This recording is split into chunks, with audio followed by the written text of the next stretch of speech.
dressed up with a blue suit of helping the women off and on, you know. He ordered the head man.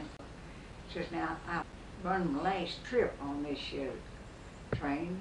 Unless you get me a little stool to help the women on, I'm tired of them jerking the dress up to the hips to get on the train, and I have to pick them up and put them on that first step. Says, now, I want a stool for them to put that foot on and let that dress hang down.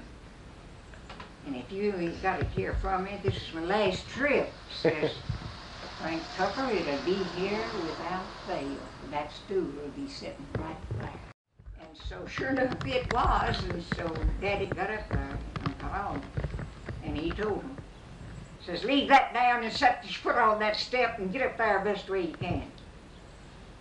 And of course the best way was for them to catch a hold of them two things and step on that stool and get up in there. And they left that dress down. I don't blame Daddy. No. And when he seen them a-coming, you know, why, he was pointing to that stool, and I guess looked a little mad. Put your foot on it and get up there. And they put their foot on it.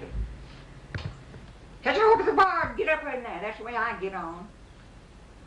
And they got up there, in there. They stepped on that stool and then got right on up in there.